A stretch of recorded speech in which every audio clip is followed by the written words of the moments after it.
Hello friends, welcome to my channel.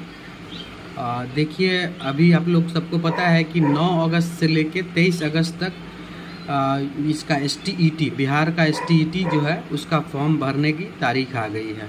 तो आपको इसे कैसे भरना है वो मैं आज इस वीडियो में आपको बताऊंगा। आपको सबसे पहले जो साइट खोलना है उस साइट का एड्रेस है BSEB STET। आप देख सकते हैं वो साइट मैं खोल कर रखा हूँ BSEBSTET.com। ये जैसे ही आप इस साइट को सर्च कीजिएगा, ठीक है, ये आपको ये वाला होम पेज खुल जाएगा। अब ये होम पेज खुल गया है, अब कुछ नहीं करना है। यहाँ पर जैसे देखिए लिखा हुआ है इम्पॉर्टेंट लिंक। इम्पॉर्टेंट लिंक में अगर न्यू यूज़र हैं आप तो रजिस्टर करना पड़ेगा। ऑलरेडी रजिस्टर कर लिए हैं तो आपको व्यू और अप्लाई करना पड़ेगा। इम्पॉर्टेंट डेट जो दिया हुआ है 9 अगस्त से 23 अगस्त तक, इस बीच में आपको ये अप्लाई करना है। अब मान लीजिए कि आप न्यू यूज़र है तो आप रजिस्टर हियर कर कीजिएगा, ठीक है। रजिस्टर हियर करने पर आपको एक पेज खुलेगा, वो देखिए अभी आपको खुलने वाला है, ठीक है। साइट थोड़ा स्लो हो सकता है बट थोड़ा देर तो आपको वेट करना होगा। STET का फॉर्म अगर भरना है तो आपको थोड़ा देर वेट करके इस साइट पर अप्लाई करना होगा। और इसका 3 स्टेज में आपको फॉर्म भराएगा। सबसे पहले तो आपको रजिस्टर करना होगा, सेकंड में फिर आपको फ़ी पेमेंट करनी होगी, और थर्ड स्टेज में आपको जाके अप्लाई करना पड़ेगा। तो सबसे पहले आप रजिस्टर करने का काम हार्डली 2 मिनट का है, 2 से 5 मिनट में आपका हो जाएगा। जैसे ही आप मतलब न्यू लॉगिन यूज़र हैं तो आप अप्लाई कीजिएगा तो न्यू यूज़र के लिए ये पेज खुल रहा है, ठीक है। इसके खुलने के बाद इसमें कुछ आपको बेसिक डाटा इनपुट करना है, और जैसे ही आप बेसिक डाटा इनपुट कीजिएगा तो बेसिक डाटा इनपुट करने के बाद आपको जो है वो क्या आ जाएगा कि आपको एक आईडी देगा, ठीक है, यहीं पर दिखेगा। और दूसरा आपको मिलेगा उसका OTP जो कि आपके मोबाइल नंबर जो आप दीजिएगा उस पर आएगा। अभी इसमें देखिए एक डिक्लेरेशन है। डिक्लेरेशन में लगभग 10-12 पॉइंट का डिक्लेरेशन है, जिसमें कि ये मतलब एक बेसिक चीज़ है जो कि आपको बताया जा रहा है कि कौन कौन फिलअप कर सकता है, कौन फिलअप कर सकता है और क्या क्या होना चाहिए, ठीक है। तो मतलब ये बोलता है, जैसे फर्स्ट पॉइंट में है कि लास्ट डेट का आप वेट ना करें। आप मतलब अगर लास्ट डेट में कुछ गड़बड़ होगा तो फिर उसके के लिए BSEB जिम्मेवार नहीं होगा। उसके बाद कैच मेमोरी को डिलीट कर दे ताकि पुराना डेटा जो आप फिल किए हों किसी चीज़ के लिए उसको ना ये दोबारा कैच कर ले। उसके बाद कोई हार्ड कॉपी आपको भेजने की ज़रूरत नहीं है, कोई हार्ड कॉपी भेजने की ज़रूरत नहीं है। और नेक्स्ट पॉइंट है कि ओनली इंडियन नेशनल, जो इंडियन नेशनल हैं वही अप्लाई कर सकते हैं, और फुलफिल जो क्राइटेरिया को फुलफिल करते हैं वही अप्लाई कर सकते हैं।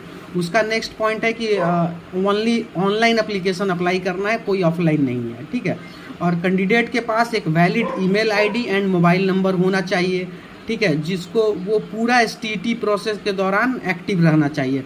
आप ऐसा नहीं है, मान लीजिए आपने साइबर कैफ़े में भरा और साइबर कैफ़े वाला अपना ID और नंबर डाल दिया, तो फिर आपको क्या होगा कि उस समय आपको दिक्कत हो जाएगी, बाद में उनके पास मेल आएगा। ये तो इट्स बेटर कि अपना मोबाइल नंबर और ईमेल आईडी एक बना ले अगर नहीं है तो, और उसके बाद ही फॉर्म फिलअप करना स्टार्ट करें।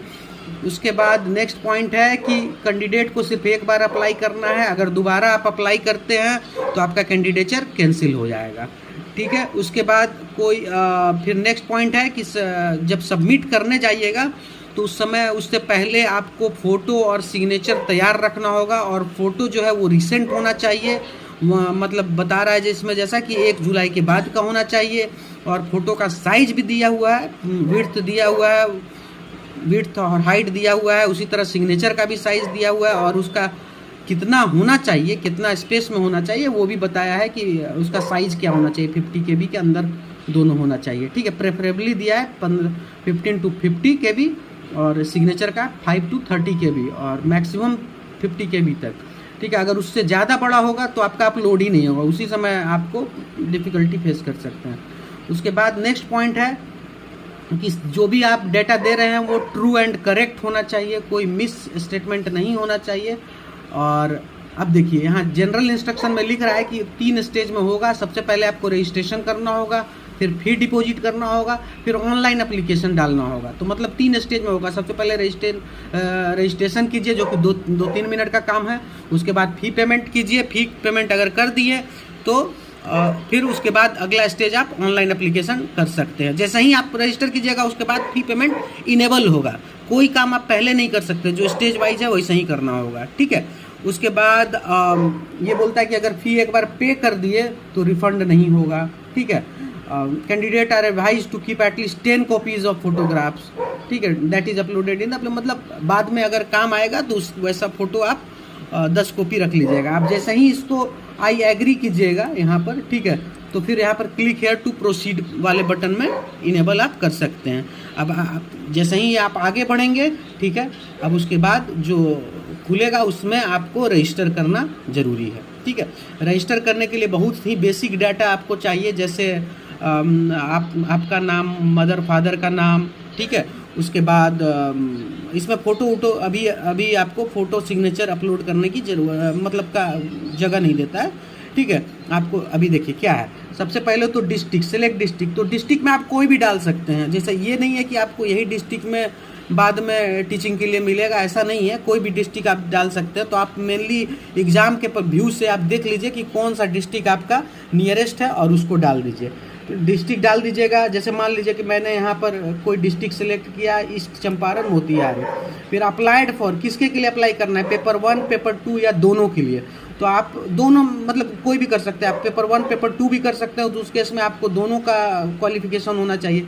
पेपर 1 मान लीजिए मुझे करना है तो मैं पेपर 1 कर दिया। उसके बाद यहाँ पर कैंडिडेट का आपको जैसे ही ये कीजिएगा उसके बाद कैंडिडेट का नाम इनेबल, ये सब्जेक्ट आपको पूछेगा। सब्जेक्ट आप देख लीजिए इसमें से कौन सा सब्जेक्ट चूज करना चाहते हैं। मान लीजिए मैं मैथ करना चाहता हूँ तो मैंने मैथ कर दिया, ठीक है। अब उसके के लिए क्वालिफिकेशन यहाँ पर देखिए, यहाँ पर ये तीनों में से कोई एक होना चाहिए। जैसे पहला वाले पर क्लिक करते हैं तो देखिए क्या है, यहाँ पर लिख रहा है कि विषय समूह में कम से कम 50% अंक के सहित किसी मान्यता प्राप्त विश्वविद्यालय से स्नातक हो, ठीक है, या अथवा स्नातकोत्तर दोनों उत्तीर्ण, और उसके बाद एवं जो है वो बीएड खोजता है, ठीक है। ये हम एक पॉइंट देखें। मान लीजिए कि हम दूसरा पॉइंट अगर देखना चाहें तो इसमें बोलता है कि 45% अंक के साथ होना चाहिए, ठीक है, मान्य पर स्नातक अथवा स्नातकोत्तर, हाँ। और उसके बाद यहाँ पर बता रहा है कि बीएड होना चाहिए, ठीक है, ये दोनों चीज़ होना चाहिए। तीसरा चीज़ बता रहा है कि अगर बीएड आपका 4 वर्ष वाला है तो डायरेक्ट आप ये वाला सिलेक्ट कीजिए। उसके बाद कैंडिडेट का नेम लिखिए, mother name, father name, gender, ठीक है, कैटेगरी जनरल है, SC ST क्या है, ठीक है।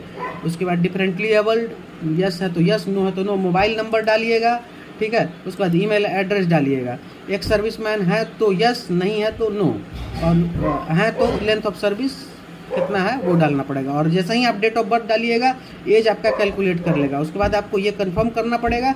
आप रजिस्टर कीजिएगा तो आपको एक आईडी देगा और साथ ही साथ आपके मोबाइल नंबर पर एक OTP जाएगा और उस OTP को आप सेव रखिएगा। फिर अगला बार जैसे ही आप क्या कहते हैं ओपन कीजिएगा तो उस समय ऑलरेडी क्या कहते हैं जो दिया हुआ है उस पर आप जाकर कर सकते हैं, ठीक है।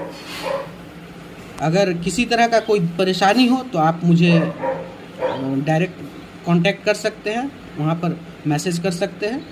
धन्यवाद।